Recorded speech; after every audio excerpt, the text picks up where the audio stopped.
like that, one thing that'll happen to you is your sleep quota, if you're sleeping for 8 hours, it'll simply drop to 3 to 4 hours just straight away.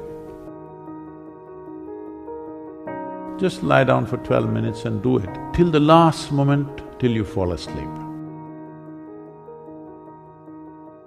You know, there's a North Pole and a South Pole. This means these are the magnetic centers. And you also know the whole land masses, whole continents have been slowly being pulled towards the north, they've been traveling. Why the Himalayas is whatever we're seeing, the Himalayan mountain ranges, that Manasarovar, you will find seashells in Manasarovar because at some point it was at mean sea level. Today, it is at 15,600 feet. So what transported this lake bed, which was at sea level, to this place is the whole Indian subcontinent is crashing into the Central Asian plate. And this is why the Himalayan mountains are still continuing to grow. This is just piling up, it's just a crash. Every year, India is losing about 1.23 centimeters or so. I'm not perfect on the number, somewhere in that range. Every year, India is losing about 1.23 centimeters or something because it's crashing into the Himalayan range and it's piling up. Because the magnetic pull of the North Pole is slowly pulling all the land masses upward. So such a huge magnetic pull where the continents are moving up, that kind of magnetic pull is constantly in enforcement across the globe. Suppose you had a little bit of anemia, if you went to your doctor, what does he prescribe for you? So it seems to be like it's an important ingredient of your blood, yes? So if iron is floating around in your blood, and if I put a very powerful magnet to the top of your head, it is possible that slowly blood may start moving in that direction, isn't it? Let's say if it's a very, very powerful magnet, it may start slowly pulling it up because there is elements of iron in the blood. Your body is designed like this, that your heart, which is the pumping station of the circulatory system, is 3/4 of the way up, not halfway down, because it is difficult to pump against gravity, easier to pump towards gravity, so it's placed here. Generally, all the pipes that are flowing down are larger ones, what is going up are much finer ones. As it goes up here, they're almost hair-like. So minute that the circulatory system in your brain is such that if one extra drop enters there, hemorrhages will happen. People have strokes. So now you were like this, now you went like this. Already there is a little bit of imbalance in the system because heart was pumping, calculating the gravitational resistance. Now suddenly there's no gravitational resistance, you became like this, and now you put your head towards the north.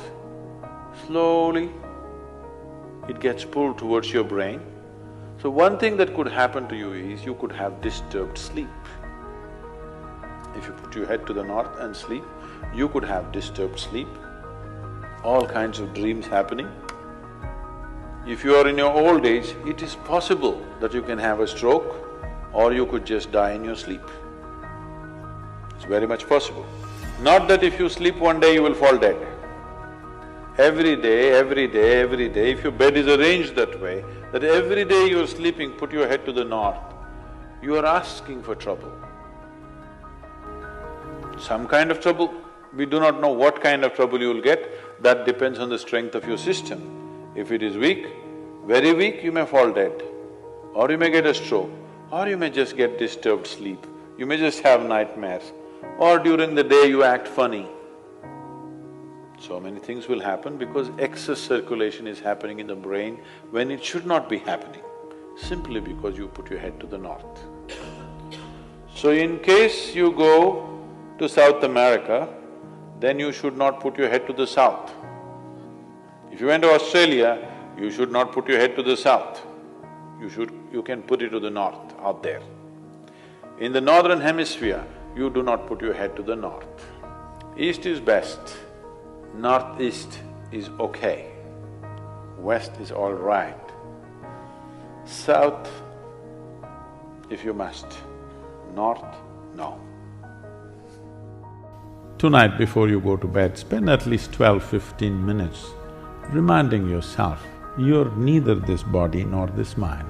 Just lie down and just remind yourself, this body is not really you. Do you know, if you live for about 60 years, on an average, most human beings are eating anywhere between 1100 to 1400 tons of food. So that means even what you think is my body is not this, it's changing every day. New input is happening and old things are going away. So 1400 tons, you don't carry that much of weight right now. So obviously, what you have as a body right now is just a transient amount of food and soil, isn't it? Hello? So what you think is mine also is not it, it is just all the time changing. So at least try this much. What is my body is not me. What I think is my mind is not me. It is mine right now for use, but it's not really me. Just, if you're not able to do it, just link it to your breath. Inhalation, I'm not the body. Exhalation, I'm not even the mind. Just lie down for 12 minutes and do it till the last moment, till you fall asleep. This is something you must notice. Most human beings, when I say most, I'm very generous with the percentage, 99%. 99% of the human beings never notice that moment when they're slipping from wakefulness to sleep. They will simply go off like that. If they're alert, they cannot sleep. But there is a way to sleep in an alert manner. If you sleep like that, one thing that'll happen to you is, your sleep quota, if you're sleeping for 8 hours, it'll simply drop to 3 to 4 hours just straight away. Now that moment when you're passing from wakefulness to sleep, if you can still be conscious that I'm not the body and I'm not the mind, believe me, something remarkable will happen. Why does one person need, well, by prescription these days, 8 hours? And why another person can do with half of that? See, one thing is, as we already went through, the very physical body that you carry is just the food that you've eaten, isn't it? But if you eat right and do certain things with your body, you see very effortlessly, within 3 to 4 weeks, you can drop your sleep quota anywhere between 2 to 3 hours. 1.5 to 3 hours very easily you can drop if you just eat consciously and just learn to sit properly, just the posture, your geometry of the body and what goes into the system. If you just manage these two things, you will see sleep quota will just come down like that. At least 40 to 50%, the food that you eat must be alive. You eat dead food and you want to live, this is a little difficult thing to do, because you have to raise the dead now. But if you eat live food, one thing you will see is the state of your mind, your focus and your sleep quotas, and above all, staying awake is not good enough, you have to stay alert, isn't it? How alert you are, how focused you are, only to that extent everything yields to you in this world, isn't it so? If you eat a leaf, a vegetable, a fruit, a nut or a sprout, this is much simpler. If you must eat non-vegetarian food, you must eat that which is furthest away from you. So generally, fish and water life is furthest away from you. So if you must eat non-vegetarian food, fish is the best thing to eat that way.